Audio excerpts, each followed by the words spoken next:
Hola amigas y amigos de Animales Literarios, estamos acá en las cercanías de Longaví junto al escritor Juan Mijovilovich. ¿Cómo estás, Juan?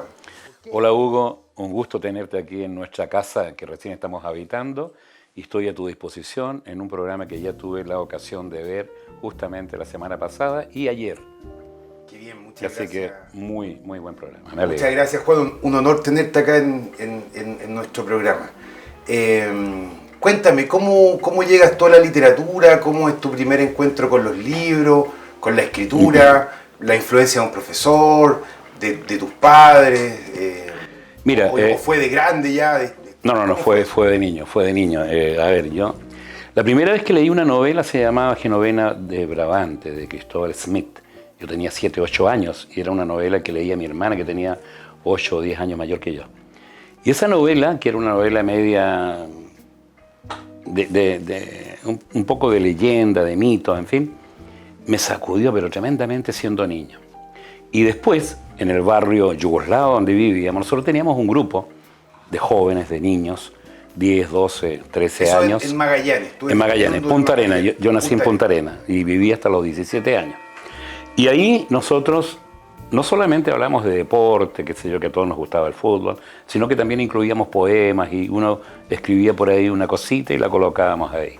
Y eso circulaba en ese grupo. Sacábamos 30 ejemplares escritos a máquina en ese tiempo, en las Underwood. Sumamente motivado. Sumamente motivado. Y después, yo me acuerdo que el primer cuento que escribí, porque ya antes escribía poesía amorosa, producto de estas decepciones que tú tienes en tus primeras relaciones siendo joven, niño, y mi primer cuento fue El vuelo. Todavía me acuerdo porque lo escribí a los 15 años. Y cuando escribí ese cuento, yo dije, no, voy a escribir toda la vida. Pero hago otra mención a alguien, y tú vas a ver después en el cuento que se llama Pietro Altone. Yo estaba entre cuarto y quinto y sexto básico. Y estaba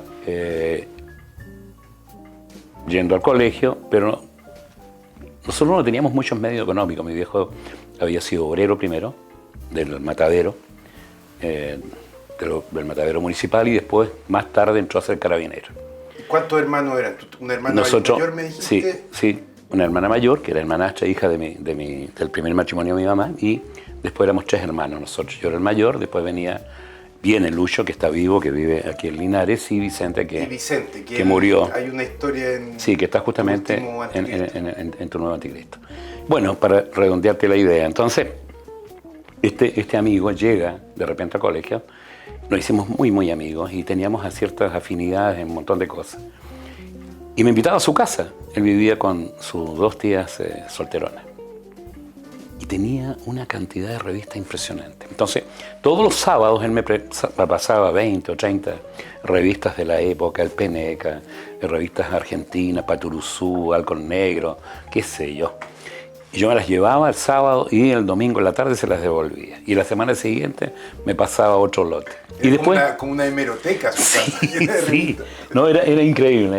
Entonces, y ahí después ya me empecé a meter con novelas de cowboy, Marcial Lafuente, que era famoso.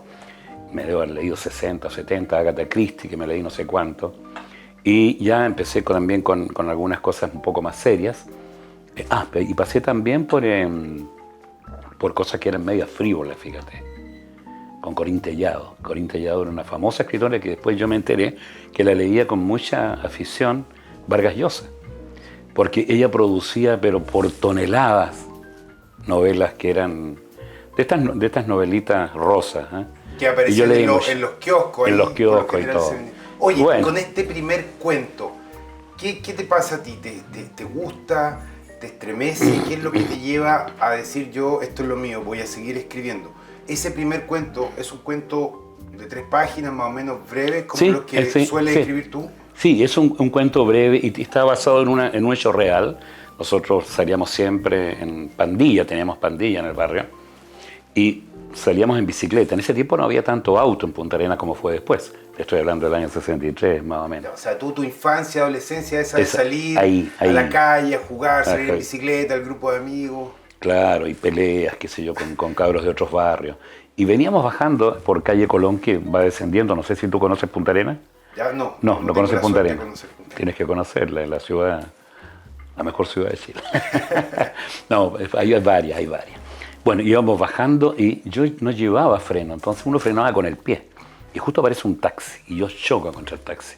Choqué fuerte, fuerte, fuerte. Entonces me di unas vueltas en el aire y yo vi en ese proceso todo lo que después escribí. O sea, una fracción de segundo. Una fracción de segundo que muchas veces... Sí, que muchas veces cae. se ha hablado de eso, que uno piensa que va a morir en ese choque, porque la verdad que fue un choque fuerte, pero me fracturé en uno de los dedos. Y en esa fracción de segundos apareció en mi cabeza toda la dinámica del cuento. Y después lo escribí. Y ahí yo dije, la cosa va por este lado. Y ya después llegué a Linares, porque mi viejo, como era carabinero, lo trasladaron a Linares, primero a Cauquenes, después a Linares, y ahí Y tú llegaste había más o menos adolescente. 17 años. 17 años. Y ahí ya se empezó a consolidar. Tuve una profesora, que le brindo un homenaje, a Gabriela Corsini, que era mi profesora de castellano. Ella me empezó a guiar en los primeros cuentos, me iba indicando qué tipo de relatos podían servirme, Acá, qué ¿y dónde autores. estudiaste en Linares? En Linares, en el Politécnico. En el Politécnico. En el Politécnico, la sección comercial, que en ese tiempo eran 7 años. 7 años. Eran 7 años, pero tú salías de contador o de secretario. Yo salí de secretario, así que Ya, tengo un título de secretaria. ¿Y alguna vez ejerciste? No. Ya. No, o sea, trabajé en algunos, en algunas reparticiones privadas, pero más bien, fíjate lo que es, ahora casi nunca he nombrado esto, ¿eh? Trabajé con una gente que tenía unas joyerías y que no sé por qué motivo de repente necesitaban que yo le leyera libros y le hiciera resúmenes de cómo vender los productos. Entonces yo me empecé a leer, mira, me estoy acordando, nunca lo había hablado, ahora me acordé. Debe ser donde volví a Linares o volví a Longaví. Probablemente. Claro, entonces ellos me pagaban porque le leyera los libros y le hiciera los resúmenes. Y ellos trabajaban con sus agentes de venta con los resúmenes que yo le hacía. Ya, pero eran libros de marketing. Eran libros de marketing, de cómo vender los productos. Eso es típico de los libros norteamericanos que dicen usted hable, qué sé yo, de qué manera se dirige al eventual... Sí. Ya, y esa fue tu etapa entonces ya saliendo del colegio. Sí. Linares. En Linares estuve ahí hasta los 18 años. Fue una época muy interesante. Con esta profesora, como te nombré, y también empecé a tener ya contacto con gente que vivía en Linares y que tuvo mucho peso específico. Te estoy hablando de Majauch, de don Pedro Olmos, sí, nos hicimos muy amigos. Tuve 2 o 3 premios relativamente significativos, uno en la Universidad Católica, uno en el Grupo Ñuble y otras cosas por ahí. Y en estas conversaciones aprendí mucho. Yo tenía largas conversaciones, más bien escuchaba a don Pedro. Pedro tenía una cantidad de historias, había sido muy amigo de Neruda, de Guayasamín. Después cuando me pego un salto... Argentina mucho tiempo. También, sí. Cuando yo estuve en Ecuador, él me dijo, mira, anda y llama a Guayasamín de parte mía y te juntas con él. Sí. Y yo lo hice, lo llamé. Y él fue muy amable, mira cómo estoy saltándome en el tiempo. Y partí, me acuerdo, iba a partir a verlo a Quito y al final nunca fui a verlo, pero hablamos por teléfono. Bueno, ahí, en ese grupo, de manera, yo diría, más bien interpersonal. Yo no estaba en el grupo propiamente tal, que era muy niño, pero, o sea, muy cabro. Pero sí con doña Emma, con Manuel Francisco Mesa bastante. Él también fue muy apoyador, así que vaya mi recuerdo para él. Después también nos juntamos en la época de Ceremi, él era gobernador y yo era Ceremi, no obstante que él era bastante mayor que yo. Claro, sí. Así que por ahí va mis inquietudes. Claro, tu vínculo como iniciaste, tu vínculo con la región también. Sí, pero también, fíjate que ya que tú me preguntabas respecto a mis lecturas ahí, en Linares fueron mucha lectura esotérica, fíjate, yo leía mucho a Lobsang Rampa, que era una especie supuestamente de reencarnación tibetana en un periodista inglés. Debo haberme leído unos 15 libros de él, me influenció mucho en esta búsqueda que yo te hablaba antes, fuera de pantalla, claro, en relación a mis, comillas, pataletas místicas que me dieron por ahí.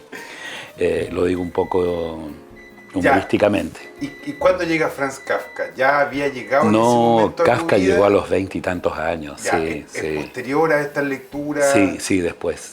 Pero casi en paralelo, porque yo, mira, era un lector ávido, pero muy desordenado. O sea, yo no seguía ninguna línea en particular. Si bien es cierto, doña Gabriela me dijo, léete estos autores chilenos, qué sé yo, Manuel Rojas, Mariano Latorre, claro, González Vera, Nicolás Nicolás Guzmán, en fin, etcétera. En el fondo, yo buscaba mis propias lecturas. Y llegó Kafka, llegó también Lovecraft, incluso llegó Henry Miller. Yo empecé a leer Henry Miller, Los Trópicos de Cáncer, de Capricornio. Y después me leí todo lo de Miller, pero ya un poquito más adelante.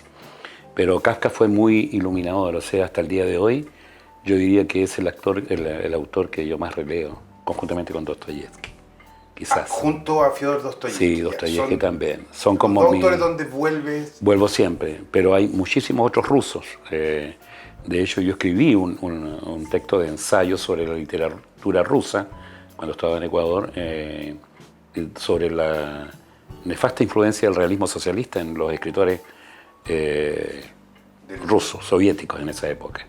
Y escribí y tuve varias charlas respecto de eso y varias discusiones con distintos actores políticos que me increpaban por el hecho de que yo desvirtuaba, según mi creencia particular, el hecho de que se habría establecido la literatura como una forma de imposición del Estado. Claro, o sea, hay que hacer la diferencia entre lo panfletario y lo realmente literatura. Sí, y lo realmente... Bueno, y ahí aprendí también a conocer a Pasternak y a Alexander Solzhenitsyn, que eran justamente disidentes del sistema.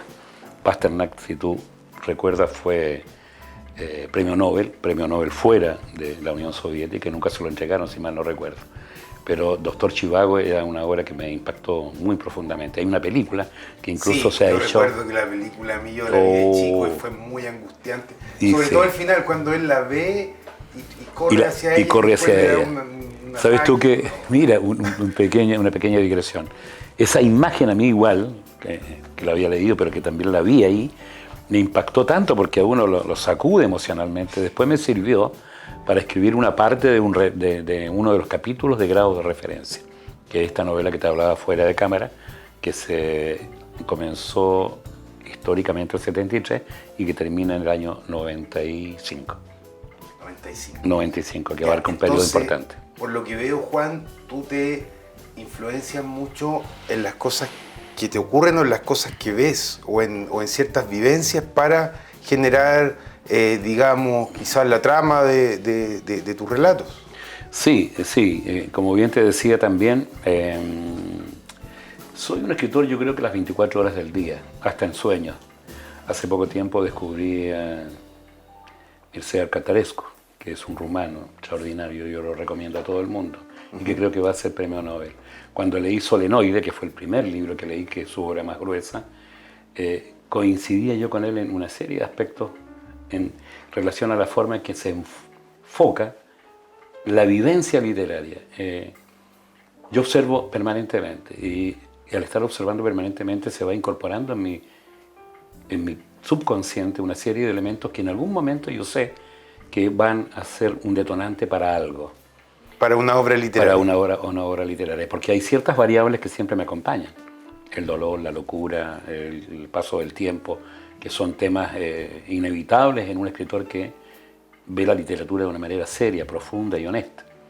Y eso yo lo he tratado de mantener siempre en mi vida personal como escritor, en no autoengañarme respecto a modas circunstanciales, a cierta frivolidad con que de repente se escriben ciertas cosas.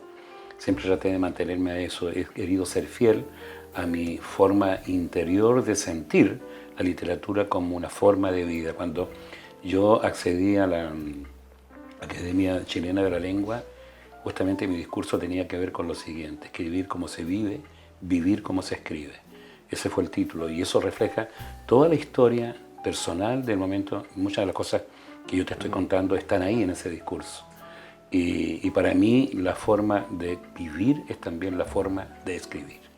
Entonces, claro, puedo estar conversando contigo, puedo estar observando a Ricardo, en fin, que está ahí, y de repente hay cualquier hecho, ¿cierto?, que se incorpora en mí y sé que en algún momento ese hecho, si es válido para lo que yo descubra, posteriormente va a aparecer.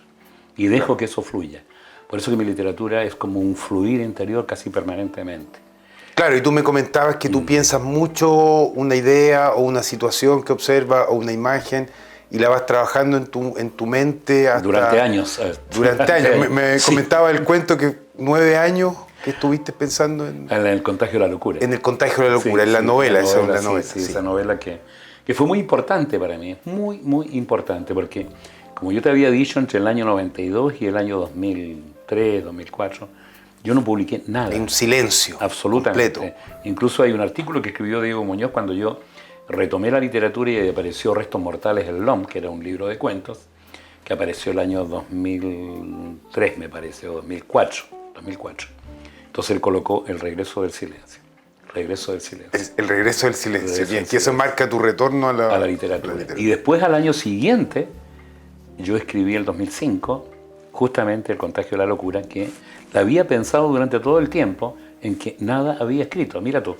Ya, y estaba todo ese tiempo en silencio tú pensaste El contagio de la locura. Sí, lo pensé. Ya, pero sin tomar notas. No. Todo en tu mente. No, porque era prácticamente mi propia vida como juez en la localidad de Curepto. Entonces, en el fondo era lo que el juez hacía cotidianamente en una rutina que era muy absorbente.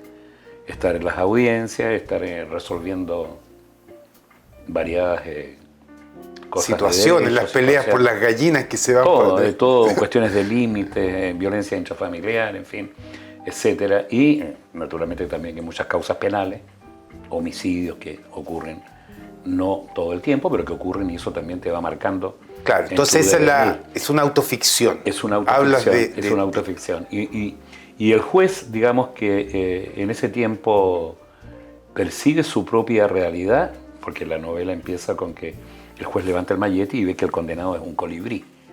Entonces empieza toda esta cosa delirante, loca, que hace que el juez se trastorne, pero lúcidamente. O sea, se va trastornando de una manera lúcida respecto de lo que está haciendo siempre. Claro. Oye, y empieza a cuestionar todo lo que está, pero también lo empiezan a cuestionar a él desde el punto de vista del poder.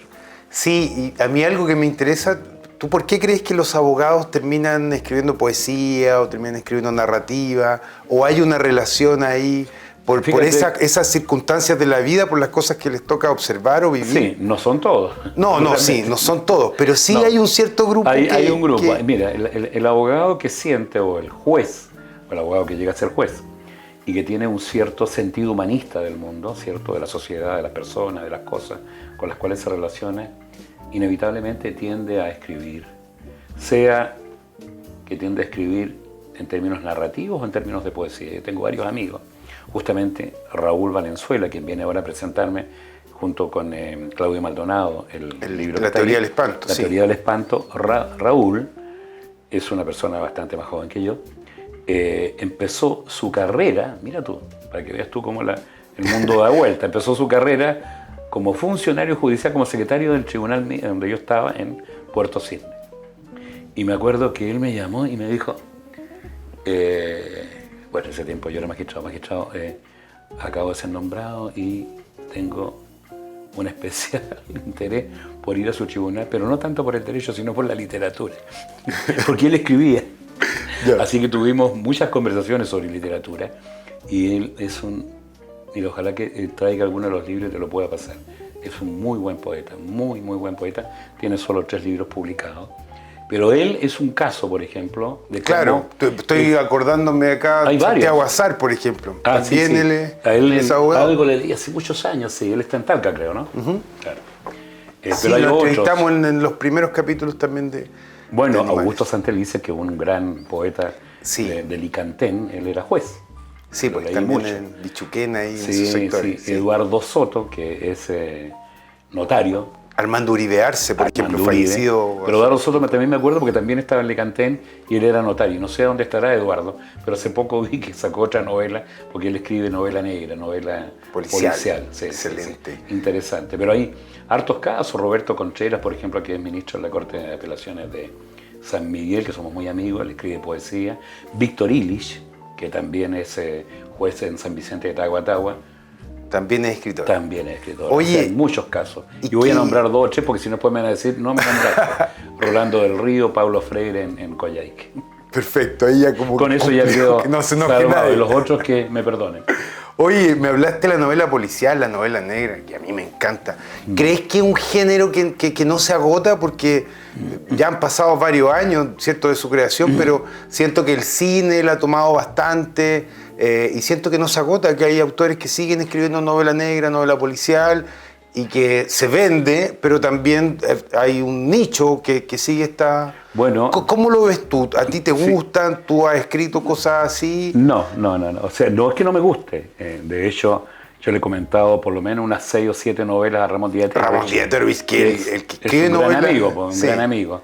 Y somos del mismo También barrio. oriundo de Punta Arenas, del mismo barrio.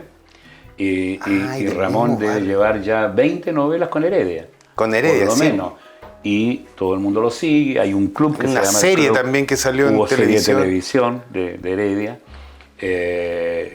Está Antonio Rojas Gómez, que también ha escrito novelas policiales muy interesantes. Fernando Jerez también ha escrito algunas novelas policiales interesantes. Hay ahora una escritora joven que también le comenté su libro, que es Julia Guzmán, que es hija del juez Guzmán, que justamente le tocó procesar a Pinochet, que sí. también es muy interesante, ¿no? Yo creo que el género policial se va a mantener en el tiempo. Imagínate que yo leí hace 50 años atrás a Agatha Christie, ¿cierto? Sí, pues ahí está el ejemplo. O sea, está el ejemplo más claro de que hoy en día, y sobre todo en Chile, hay un auge muy fuerte. Creo que ahora incluso me parece que hay un encuentro de literatura negra a fin de año.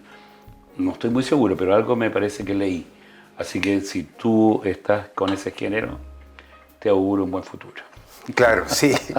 Y por lo contrario, ¿qué género, subgéneros de la novela crees tú que van en retroceso o que ya no se escribe? Por ejemplo, le preguntaba a Susana Buroto, a Persus Niváez, por la novela de formación, así el estilo de Siddhartha, ¿cierto?, del personaje que uno lo toma desde que nace y pasa por las diferentes etapas de su vida, y que finalmente la idea es que el lector se forme una idea del mundo a partir de lo que le ocurre al personaje.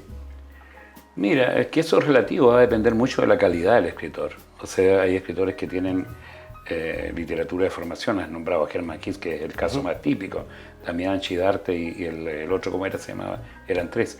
¿El Demian? Damián, sí. Damián, Siddhartha y... Bueno, ya nos acordaremos.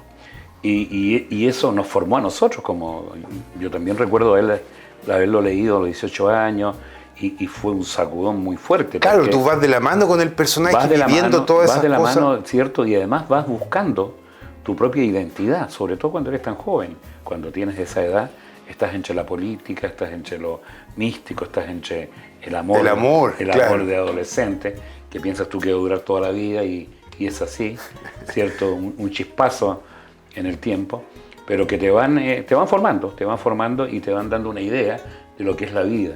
Yo siempre he dicho que la única manera de poder entender lo que ocurre, sobre todo contigo mismo, es ver cómo, de qué forma tú enfrentas la realidad. La única forma en que tú entiendas el mundo es tener un contacto directo con la realidad. Es decir, cómo yo me vinculo aquí contigo, con él, con el gatito, cómo estamos en este momento tiempo presente. Y eso en la medida en que lo voy internalizando, voy aprendiendo también a descifrar lo que soy y lo que somos en realidad en nuestras interacciones personales. Entonces, las novelas de formación, volviendo a la pregunta, ¿cierto?, y al tema, en algunos casos puede servir y mantenerse en el tiempo indefinidamente si el escritor tiene, evidentemente, un talento que va más allá de lo meramente circunstancial. Te hablaba de Cartaresco. Cartaresco tiene justamente esa vinculación con la infancia, con la adolescencia, pero extraordinariamente potente. Está este otro también, que ha salido al caso Negar, ¿cómo se llama? ¿Cómo se pronuncia? Del que habló también Susana Buroto, el que escribió Mi lucha, que es el mismo título que el libro de Hitler, desgraciadamente. Sí. Oye, y bueno, tú te mueves entre el cuento, el relato, ¿cierto? Por lo general breve, y la novela. Para algunos, como, no sé, Camilo Marx dice que el cuento es lo tuyo, y para otros, obviamente, también es la novela.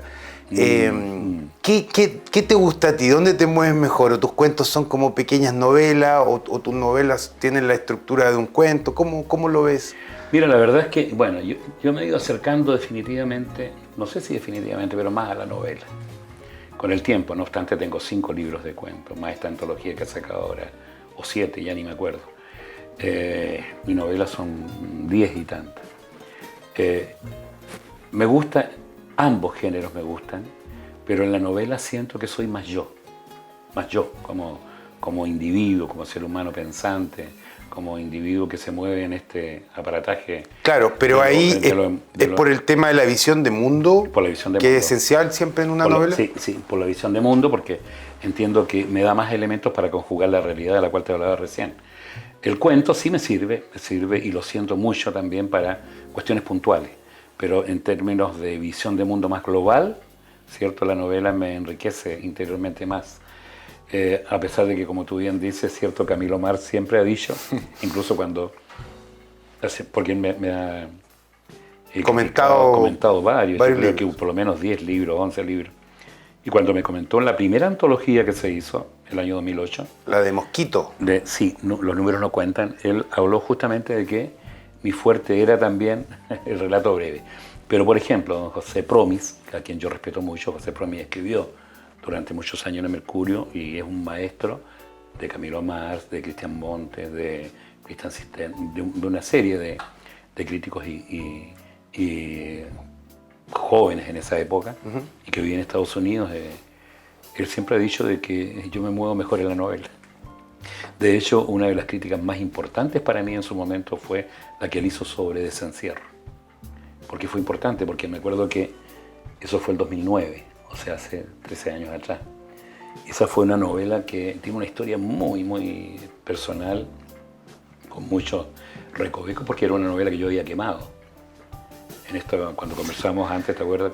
Ya, pero ¿la perdiste o la volviste a escribir toda? No la perdí definitiva, porque si bien es cierto, yo quemé una serie de libros en el año 97, 98, porque pensé que ya nunca más iba a escribir, que no era necesario, que la idea sartreana, esto de que la literatura no servía para nada y que en realidad lo que importaba era la política y el entender los cambios como una necesidad social, sociológica, en fin.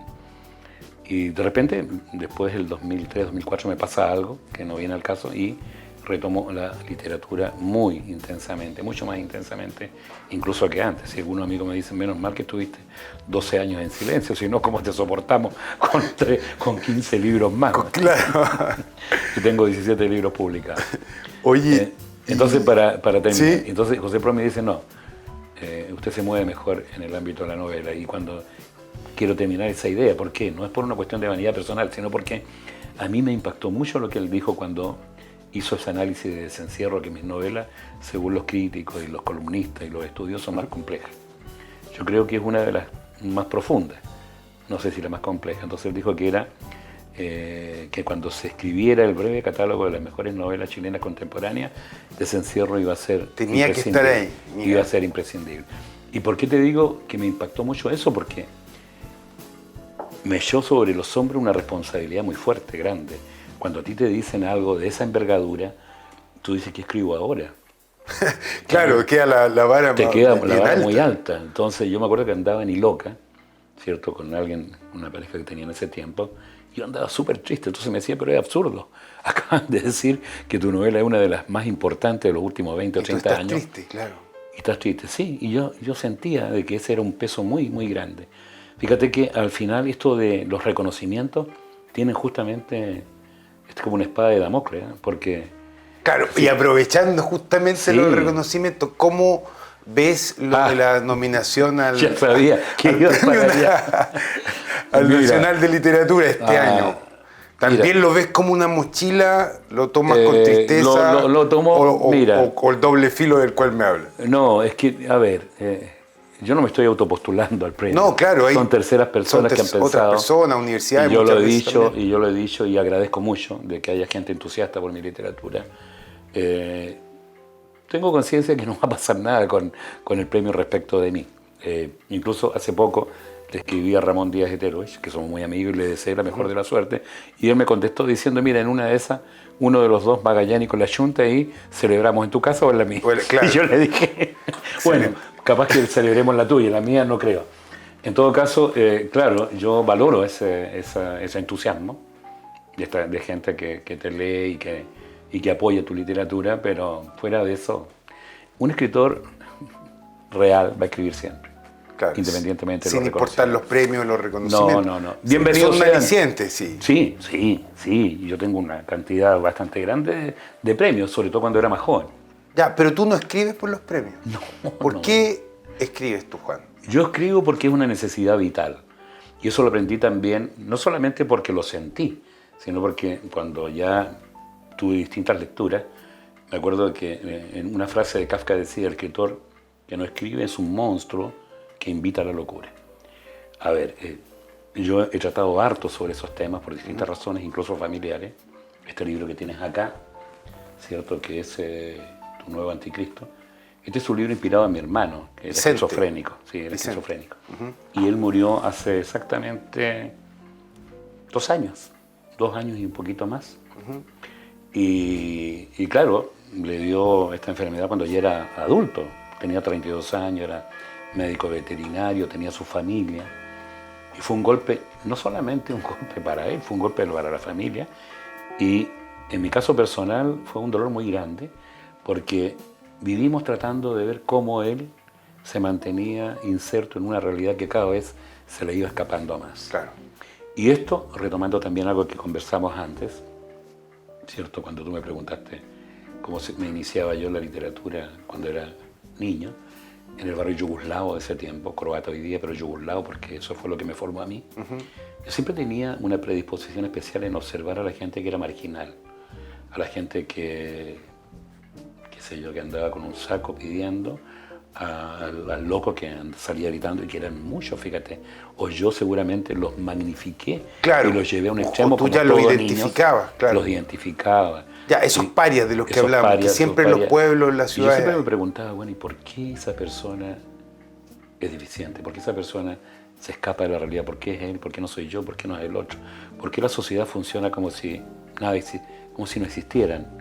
Y hasta el día de hoy, y después cuando viví la experiencia con mi hermano, me daba cuenta de que las enfermedades mentales, las discapacidades, le importan a muy pocos. Y en política le importan a muy pocos. Y lo digo con conocimiento de causa, porque no sé cuántos psiquiatras visitábamos, cuántas clínicas estuvimos, y era como un número, era como un dato estadístico.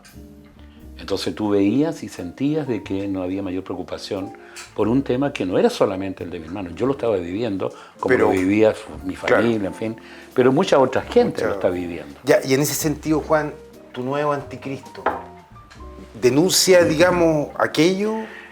Lo da a entender, sí, da a entender esa falta de amor que yo siempre he hablado de la sociedad moderna. En la sociedad moderna se habla mucho, ¿cierto?, de esta introducción de la tecnología respecto a cómo se manejan hoy día a niveles mundiales por las multinacionales, ¿cierto?, el pensamiento de nosotros, el nuestro, el tuyo, el mío, el de toda la gente que está pendiente o de un celular, o de lo que pasa en tu computador, o en estas publicidades subliminales que te bombardean día a día permanentemente.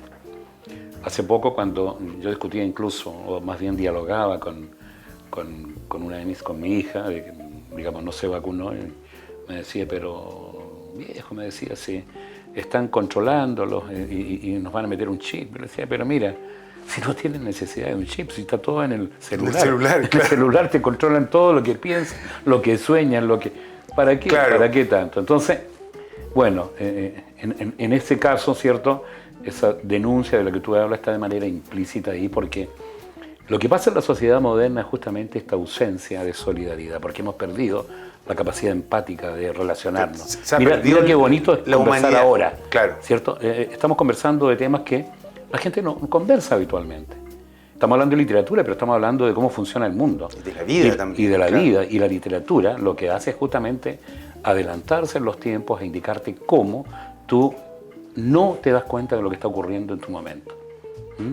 Y ese es un gran rol del escritor, independientemente de que parezca que está escribiendo solamente de su mundo interior, o que esté escribiendo sobre un hecho puntual, que tome un hecho puntual, ¿cierto?, y lo desmenuce y se lo muestra al resto.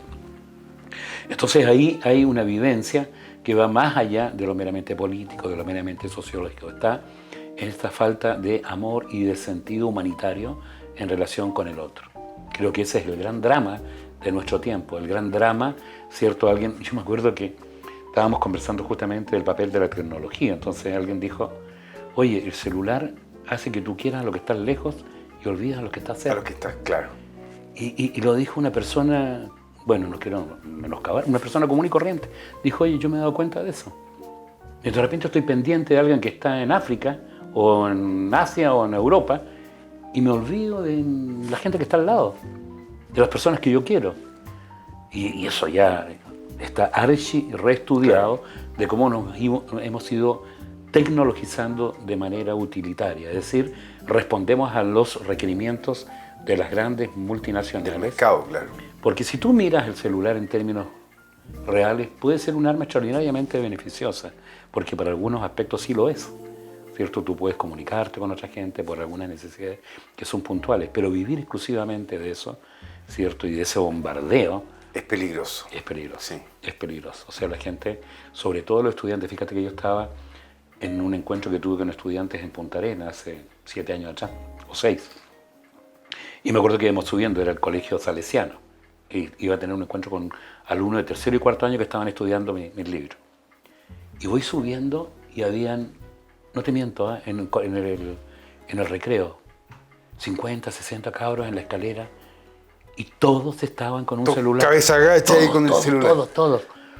Y nosotros cuando éramos niños jugábamos, nos golpeábamos, peleábamos, qué sé yo. Se arreglaban, claro. Pero claro, ahora, esto que está ocurriendo también indica que hay un paradigma, porque, ¿cierto? No puede ser de que el niño sea un esclavo de un juguetito, porque en el fondo se transforma en un juguete. Y por ejemplo, ¿cierto? Que ya ahora que está mi esposa aquí presente, en Finlandia, pero particularmente en Japón, se está volviendo a una forma de educación que es tradicional, es decir, llevan a los alumnos a los bosques, los hacen escribir a mano. Yo he leído algunos artículos sobre el particular, claro, y seguramente, claro, hay una sociedad también donde nace justamente la tecnología moderna y se tiene que estar dando cuenta de que la tecnología moderna está destruyendo el planeta. Lo está destruyendo, virtualmente lo está destruyendo, porque una cosa es la ciencia, donde tú estás investigando algo en beneficio de la humanidad, y otra cosa es la tecnología, cuando tú la comercializas y haces de ella un elemento de dominación, claro, ¿cierto? Y de consumismo y de adicción. De adicción, porque eso te da plata, eso te genera, además, un consumo indiscriminado de distintos productos. Exacto. Bien, seguimos acá en Animales Literarios junto a Juan Mijovilovich. Vamos a hacer una breve pausa, no se muevan las pantallas de Canal 30 Multicom para seguir en esta conversación desde Longaví.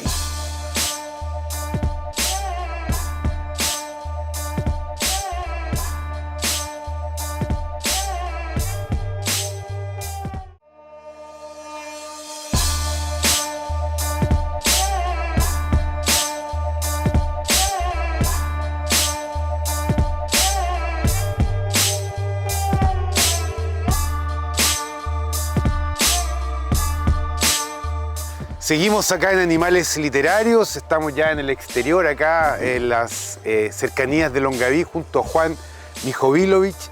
Juan, cuéntame, ¿tú piensas en el escritor cuando escribes tu relato? O sea, en el lector, perdón. ¿Piensas en el lector cuando escribes tu A ver, voy a ser muy honesto, porque la verdad es que siempre lo he dicho de la siguiente manera.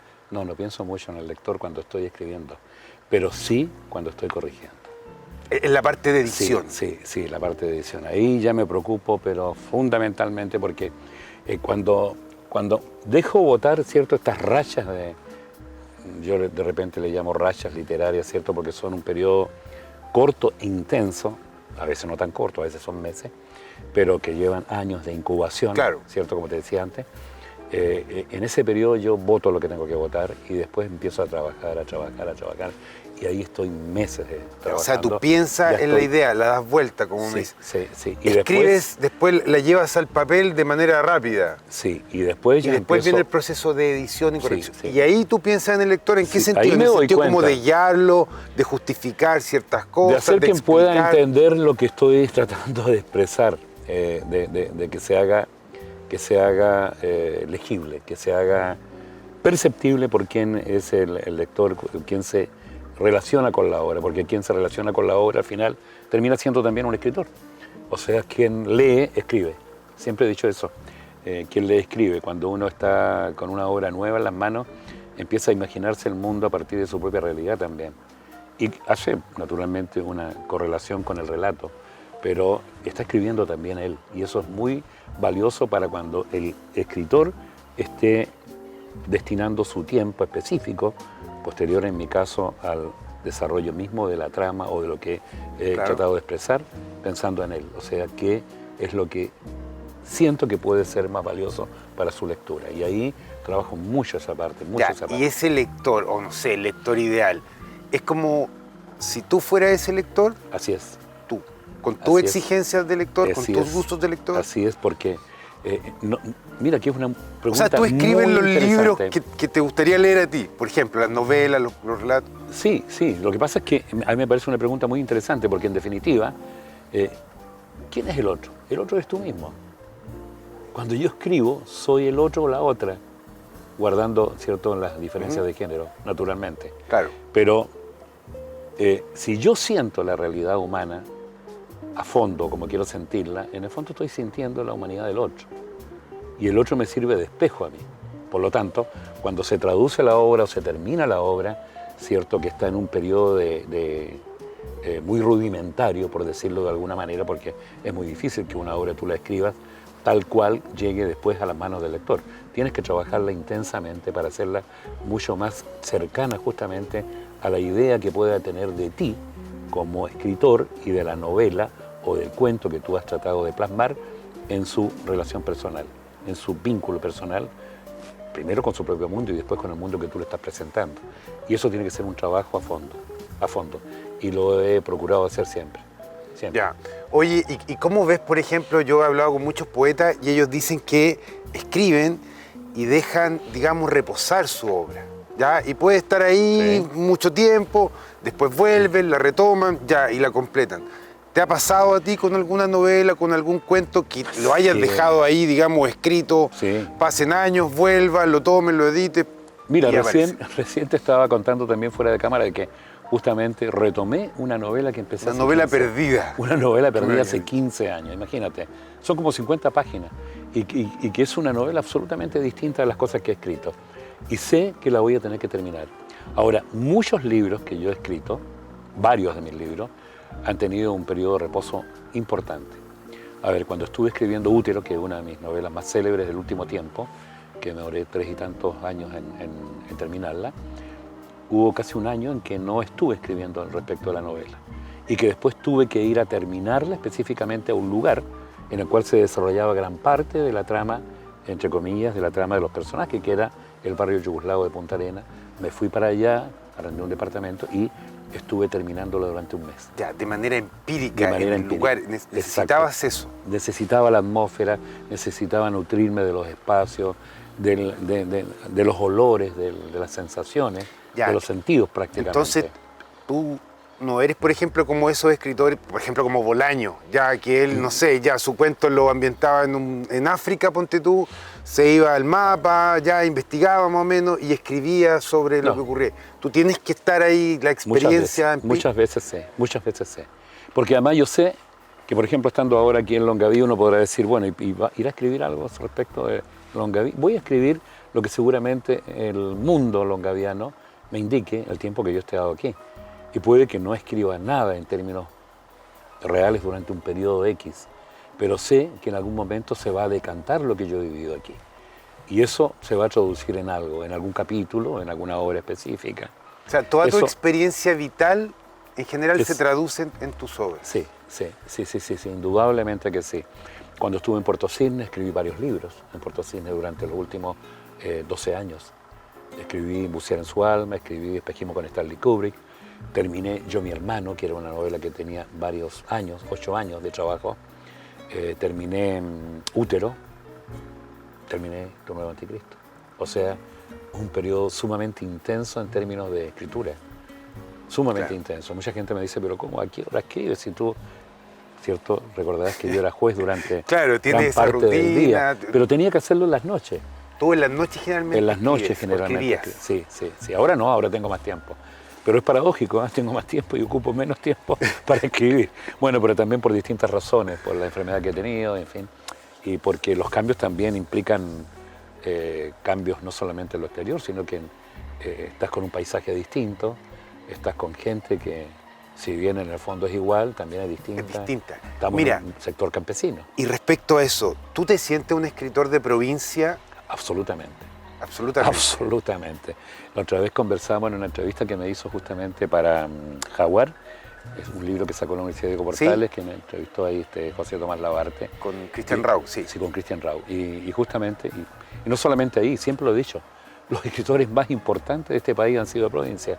Y yo, toda mi literatura está desde la provincia. Está desde la provincia. Desde pero la provincia. Es esa lentitud que hay en la provincia, Es esa cosa pueblerina, el paisaje. Es lo que tú vives. Es que yo he vivido en la provincia. Yo estuve en Santiago viviendo 2 años y no escribí nada. Yo me acuerdo que Ramón Díaz Etero, y me dijo, oye, ahora que te vienes a Santiago en el año 94, 95, vaya, vas a estar re bien, vas a estar en las primeras páginas. No pasó nada conmigo, absolutamente. Ni necesitaba en la provincia. Entonces. No, siempre.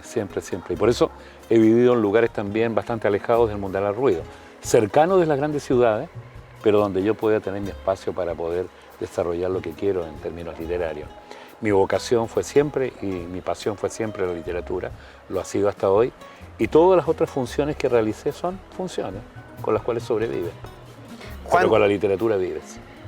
¿Qué esperas de tus libros, de estos 17 libros que llevas hasta ahora? ¿Qué esperas que quede de ellos, no sé, en 100 años más, en 200 años más? ¿Cómo lo ves? ¿Que quede en pie alguno? ¿Que queden en pie varios? Bueno, yo creo que van a quedar varios, sí. Antes siempre decía yo que iba a ser un escritor póstumo, de que mi literatura iba a ser para después. Durante los últimos años ha sido un poco más masiva que antes la lectura respecto de mis obras. Y eso me indica de que es probable que después sí sea mucho más leída que ahora.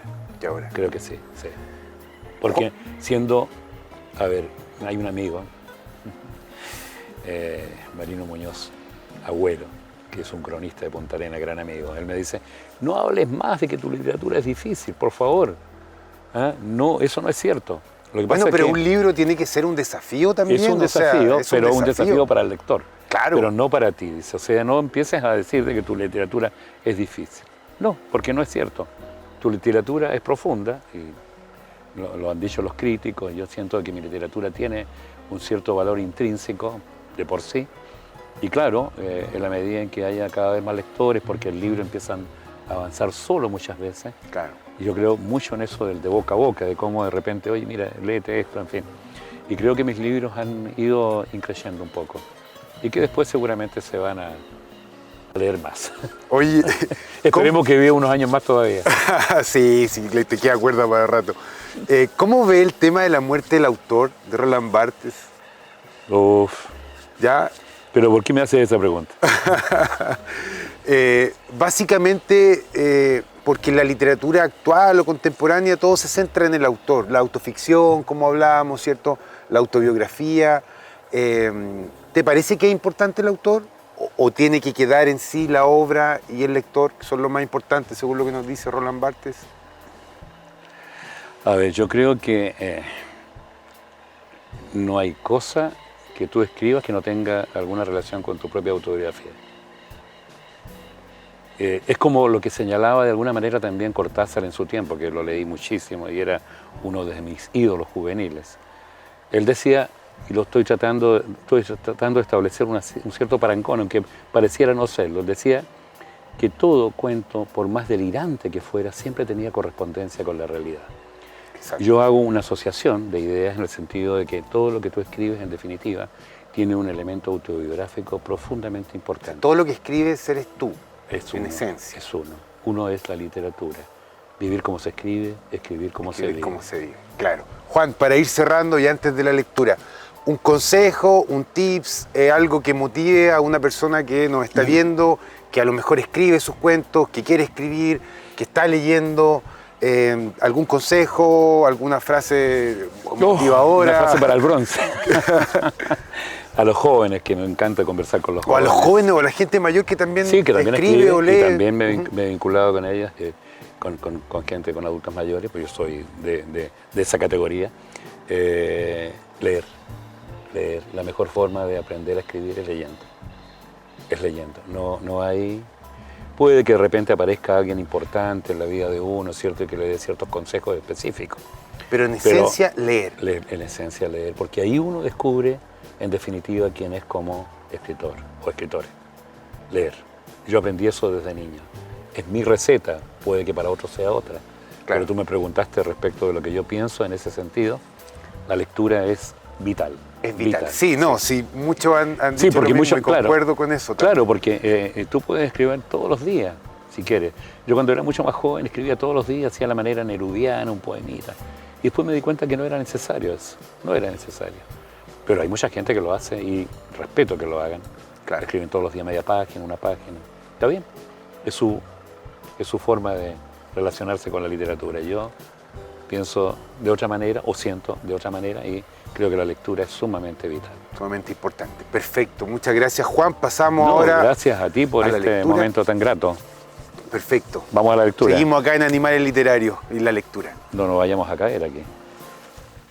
Bueno, voy a darle lectura a un cuento que se llama Pasos en el Techo, de mi libro El Clasificador, que es un libro antiguo, del año 92, y que justamente Claudio Maldonado, con el equipo que dirige José Tomás Labarte en la Universidad Católica del Maule, incluyeron en Teoría del Espanto. Es un cuento que le tengo especial cariño porque, siendo un cuento corto, y acá Claudio lo colocó en el capítulo de Paranoia y Soledad, me sirvió para entender una serie de momentos en mi literatura. Estaba bastante influenciado también en esos años por Cortázar. Y creo que de alguna forma esto se refleja aquí, a pesar de que ya está dentro de lo que yo considero que es mi propia literatura. Pasos en el Techo, entonces, de Teoría del Espanto y del libro El Clasificador inicialmente. Todas las noches se sienten pasos extraños en el piso de arriba. Al principio no le di mayor importancia. Había llegado recién.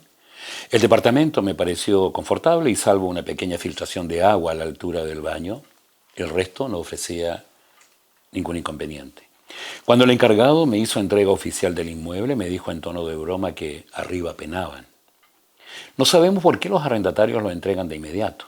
Me aseguró que nadie lo había ocupado por más de 2 semanas. Tampoco le tomé demasiado asunto. Me preocupaba trasladarme lo antes posible. Durante meses esperé la oportunidad y ahora estaba aquí, instalado al fin, y unos cuantos pasos en el techo no invalidaban mi buen ánimo. La verdad es que nunca fui muy supersticioso. A menudo había escuchado historias de ánimas y aparecidos por boca de mi padre, pero siendo niño la imaginación se desborda y después me resultó medio nebuloso recobrar el sentido de los relatos. Así todo, las 2 primeras semanas fueron normales. Me acostumbré a mirar por la ventana a la hora del crepúsculo. Cada día, la misma furtiva pareja se amaba en el mismo rincón del edificio de enfrente. Un viejo gato gris procuraba trepar por las enredaderas y el anciano del tercer piso dormitaba quieto en el balcón. Entrando a la 4ª semana, un hecho se me antojó inusual. Alrededor de las 10 de la noche, sentí pasos vacilantes en el techo de mi cuarto. Inicialmente, lo atribuí a mi fantasía. Me entretuve con algún nerviosismo en un texto de poesía. Pero al poco rato, los pasos se renovaron. Los trancos largos y vacilantes se hacían cortos y rápidos. En el silencio de la noche, el ruido de las pisadas tenía algo de sonido atemorizante. Como un eco persistente, los pasos golpearon mi cerebro y ya no pude concentrarme en la lectura. Para aquietar mi manifiesta intranquilidad, pensé al instante que debieron arrendar el piso superior. Eso era. Lo habían arrendado como el resto del edificio. Lo demás caía por su propio peso. Sumido en mi proceso de autoconvencimiento, me dormí.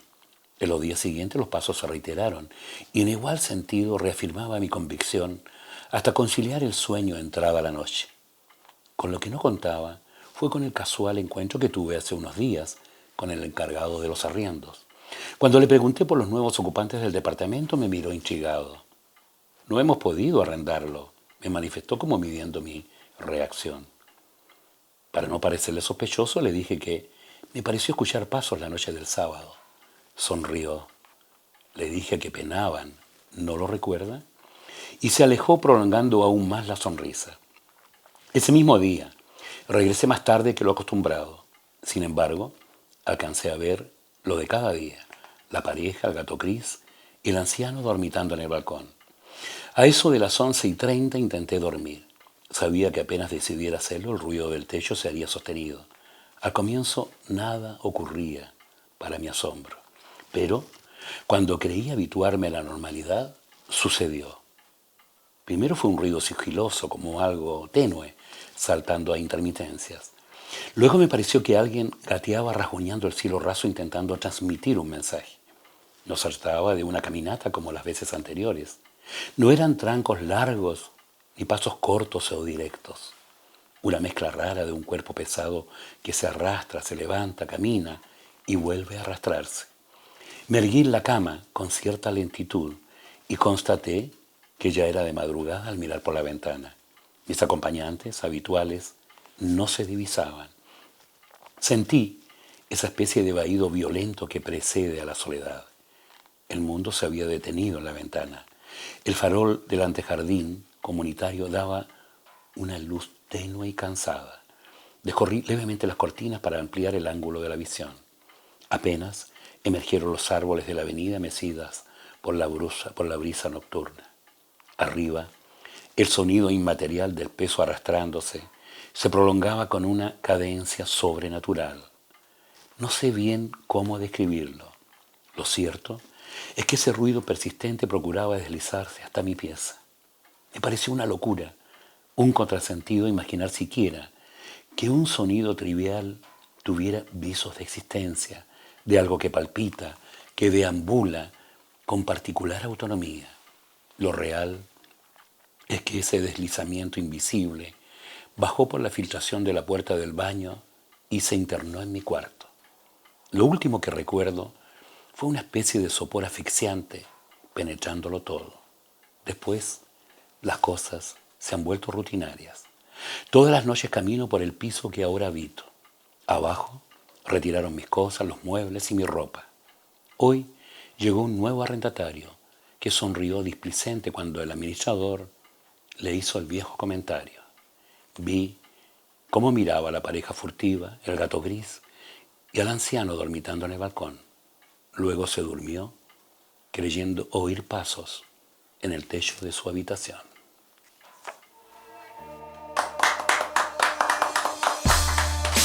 Gracias.